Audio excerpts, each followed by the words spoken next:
So I would like to take you through some practical considerations in the listings we have done. My name is Justus Martens. I'm one of the founders and principals of the Curaçao Growth Fund. We are well, the only private equity fund in Curaçao, funded by the largest pension fund, APC. And we hold participations in a number of companies. One of these companies is Building Depot. Building Depot is active in many different retail areas and has several entities, two of which have been involved in a listing. And the first of them is Building Depot Member Services, and it's now called Smart Finance at this moment. That's the financing company of Building Depot. So basically, everyone that buys a refrigerator or a sofa or has to do major reconstruction on his house can get financing from our financing company. And there's another entity called Building Depot Curaçao. That's our real estate firm. It holds all the different buildings that the company owns. So these two companies have been involved in listings over the past few years. So to start with the first one, Building Depot Member Services, that's a relatively small listing. I agree with Bharat that scale is generally important, but it's also possible from time to time to do a smaller listing. So in 2016, we were raising 9 million guilders in total for basically the financing of our customers. So really as a financing corporation. 5.8 million guilders had already been raised in a private placement. So it's a bond. So it's a financing instrument, but it's not listed. And after that private placement took place, we participated in the company with our fund, and we decided that one, we wanted to support the development of the local capital market, and two, we believed it was smart to build a public track record. So we decided to finalize the 9 million guilder raise with a 2.1 million guilder listing of a bond. So we decided to go into the market with a bond that was going to be listed at the 6.5% interest rate for a term of 4 years, and well, taking into account the 50,000 guilder minimum denomination for the bonds. This was a relatively straightforward process, and I'll get into the steps and the considerations after this, but then you know what kind of listing experience we have. Because basically there was already a group of financiers that was interested in this bond. So what we basically did is we added liquidity to the mix, and instead of doing a continued private placement, we decided to do the listing. So as a result, we could have placed 5.8 million guilders. It was oversubscribed but almost 3 times, so that was a good success, and we placed in the end the 2.1 million. Then a much bigger placement, actually the largest local placement so far in Curaçao, was in 2018 for Building Depot Curaçao, the real estate company. This was for a total of 34 million guilders, basically refinancing a traditional consortium financing we had with a number of financiers on the island. And we decided that it was a smart idea to exchange that for a listed bond instrument at 5% interest rate. So a little bit lower for 10 years, longer term, and of course also keeping in mind the 50,000 guilder minimum. And this listing, of course, was much more challenging because it was much bigger, and also the company itself is a little bit more complicated to explain than a financing corporation. So we actually succeeded in placing the whole amount, and in doing so, completing the largest ever local corporate bond issue. Now, just to become really practical, after all the considerations, mainly technical considerations you have heard from all the different speakers. I will just try to keep it rather simple from a customer's point of view, client point of view. So as a company in Curacao, local company in Curacao, having the choice from different financing instruments, an instant question is, why did we decide to go for a listing on the local exchange? Well, one of the reasons is the bigger reach you could have doing a listing. It's no secret that there are a number of financiers that you really need to make any financing at a larger scale a success. So whether you do a private placement or you do a consortium deal or you do a listing, you probably reach out to these same parties anyway, but then the listing actually allows you to combine these parties, so to form a group, and also to reach people and companies and institutions you would normally not reach in a traditional process. So the market is a little bit bigger than if you go for traditional financing. Then what's really important is the liquidity, as was mentioned a few times. The instrument of a listed bond allows the holder of that bond to sell it at any moment if it can find a buyer. And that liquidity is really valuable for a lot of investors. So adding the liquidity makes the financing more attractive. Then what's very important for us, more flexible conditions. It's fair to say that the local banks and financiers have a certain way of looking at financing, and they apply specific conditions that are difficult to depart from, and not all of those conditions are necessary when you go into the market. So if you do not agree with all the conditions that you tend to be faced with if you do traditional financing, you choose a traditional financing solution, then doing a listing might help because you're a little bit more flexible in the choice of your conditions. And that goes together with less dependence. You're less dependent on one financier or a small group of financiers. You're reaching out to the whole market, and you're able to build a public record. So if you do one listing and hopefully more listings after that, you build something, you build a record with the financiers, with the local market, and that can be used in the future for creating even more flexibility.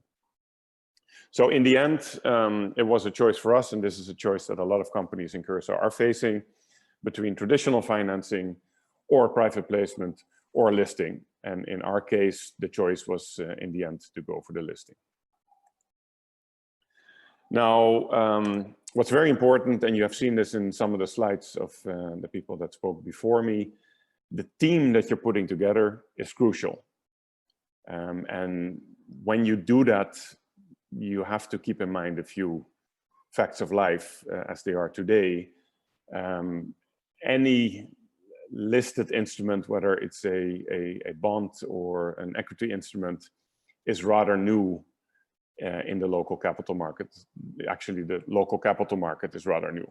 So this is something that there are professional people that can support you in the process, but you have to realize that not that many local listings have been done. It's a small market, so there's not that many financiers that will look at the instruments that are being listed. And there's just not enough experience to cover all situations or questions that you might have. So it's really important to make a choice for people that support you, that know as much as is known at the moment.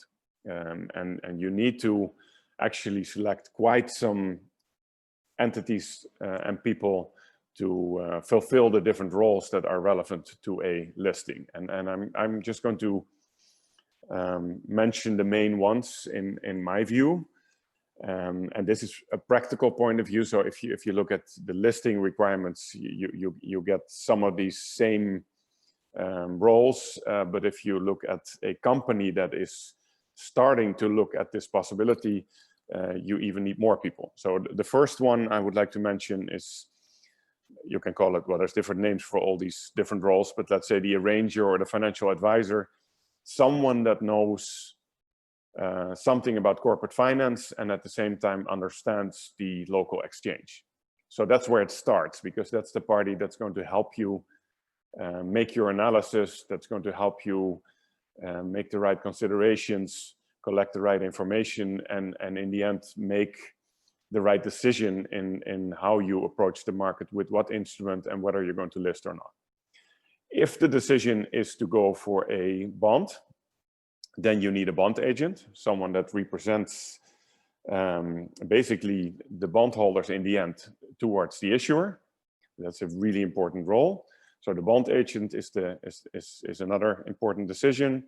Your legal advisor is very important. You need a lawyer to put together all the documentation, and in putting together the documentation, a lot of the decision-making items will come up, and you will need advice on that from your financial advisor, but also from your lawyer. And also the auditor is important in most cases, because well, you will need audited financials, and you need to be able to present your financials in the right format. So those are for me, practically speaking, the 4 key appointments when you start considering this process. If after talking to all these advisors, you decide to go for a listing, then you have to take the decision on some more technical appointments. So the lead broker is one, the custodian, so the security agent, paying agent, listing advisor. So all of these you can choose from a number of different parties, but that I would say is in the second stage of the process. Now then, if you have your team together, what do you do after that? And the first thing that you need to do is choose your instrument. So are you looking for a financing instrument? Are you looking for equity? If you look for a financing instrument, are you going to go for traditional financing? If not, then you have to decide if you go private placement or listing. And if in the end the decision is to go for the listing of a bond, and most considerations also apply to equity, then you go to the next steps in your structuring.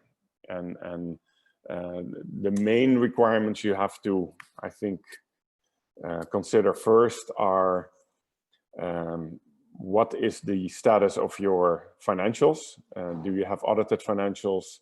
Are your financials strong enough, clear enough to present to a public market?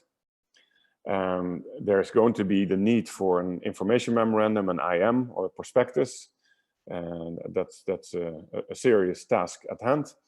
You need to be ready to do marketing, and there's going to be costs involved and costs that need to be negotiated. The team, as I mentioned, very important to make your final decision on who is going to help you with this. The rates, this is something that will require quite some analysis and consideration.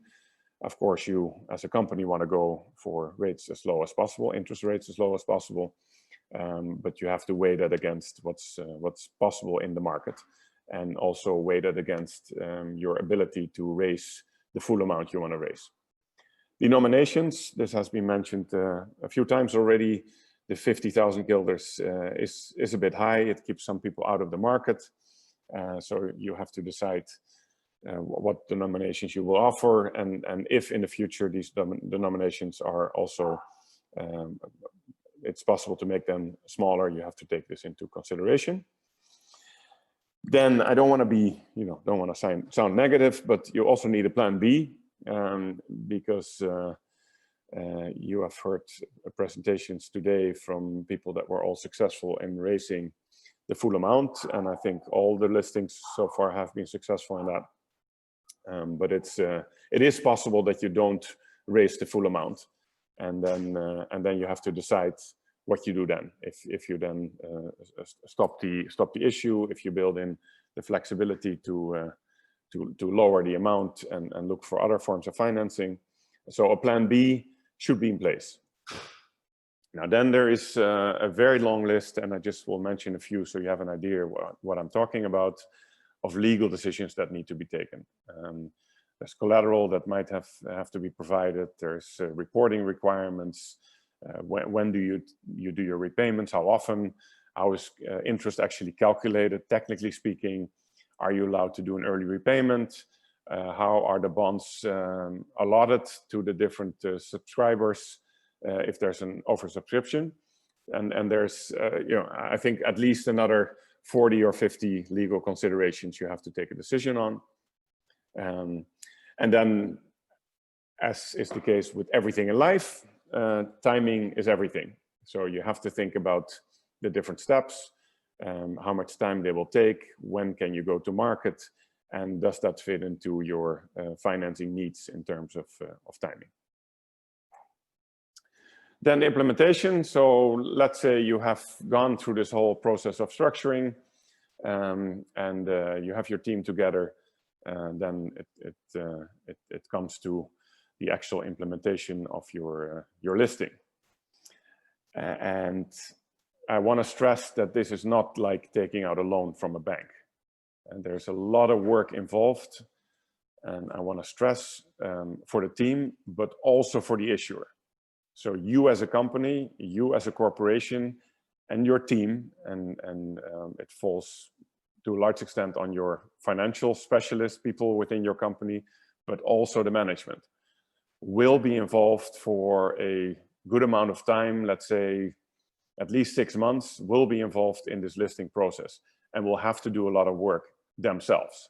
You cannot leave this to the team because there's a lot of things that you have to decide as the company itself. And it starts with the term sheet, the structuring. You need to take the final decision on each of the items in the term sheet that make up the structure of your instrument. Then the information memorandum, the prospectus, will require a lot of work. You have to describe your company, your management team, the history, your financial situation, your financing needs. You need to describe the structure of the instrument. You have to describe how you're going to repay, why you're going to be able to repay. You have to talk about collateral. So it's a booklet that might run, somewhere between, I would say, 20 and 50 pages. And it has a lot of relevant information. It's very useful to go through this exercise because it forces you as a company to write everything down and to be complete. But it's demanding and it takes time. Then also there's a bond agreement. That's the legal reflection of everything you have decided to put in your instrument. And there's a lot of considerations in that bond agreement and a lot of language that needs to be discussed. If you have those two elements in place, there's going to be the marketing. You will have to do advertising. You will have to, together with the brokers, you have to reach potential investors, and you will need to structure a roadshow where you speak to your investors and you're able to answer questions. And those questions are interesting because they're not just questions. Very often investors will not just want to know certain things. They also might not agree with some of the decisions you have taken. And this is something where I believe the exchange still needs to do some work. It's not always clear what type of adjustments to the listing are still possible at the last moment. And this is not the last moment because someone is not prepared. This is the last moment because certain investors might say, okay, I'm interested, but the interest rate is too low, or I don't like the term, or I'm not willing to accept that condition, or I want to add the condition. Now, these type of last minute changes you need to be able to make very often because not always what you had in mind and what your arranger had in mind is attractive to the market. And then different brokers have different ideas about what changes could be made. So I would recommend to the exchange to have some procedures in place on allowing last minute changes, basically facilitating last minute negotiations with local investors, and that might require small changes in the term sheet and in the information memorandum and bond agreement. Now, if you have that process completed, then the actual listing can take place, and hopefully you will find out that there's more interest in your instrument than you're looking for. So to keep it short after this long set of presentations, my advice, I can talk about this for hours if needed. So if anyone wants to have some practical experience to use for their own considerations, you can always reach out to me. But for me, the main questions, if I can give some advice, or the main takeaways are: you need to decide if you're ready, and really ask everyone you work with multiple times if they feel you are ready, because you don't want to get into this very energy consuming and also a little bit costly process if you in the end cannot make use of the listing. Second, you need to decide what you go for, debt, equity, and different instruments within these two categories. Really think about, as René said at the beginning, really go through that step of making the internal analysis of what is it that we're really looking for, because you're now in a capital market and the flexibility is much bigger than when you're doing traditional financing. So really take the time to analyze what you need and look for the instrument that best fits your needs. And then a warning. So a listing is not some kind of miracle solution that solves all the problems you might have in attracting traditional financing. It will add some extra capacity in the market. It's an easier way to put a group of people together that maybe otherwise would not have been able to find each other. It's a possibility to create a flexible consortium loan in the case of a bond with more flexible conditions. And it allows you to build a public record. But if your issue is that you cannot get financing because your risk profile is not attractive enough, or because you're already over leveraged, or your governance is not in place, or your financials have not been up to par over the last few years, a listing is definitely not the way to resolve those issues. You basically need to pass basically more tests than in any other type of financing is the case. So it is an interesting option, a very interesting option that you should look at, but it requires careful consideration and a very serious commitment from the company that considers this. So with this, I would like to finalize the last presentation and give it back to the exchange for moderation.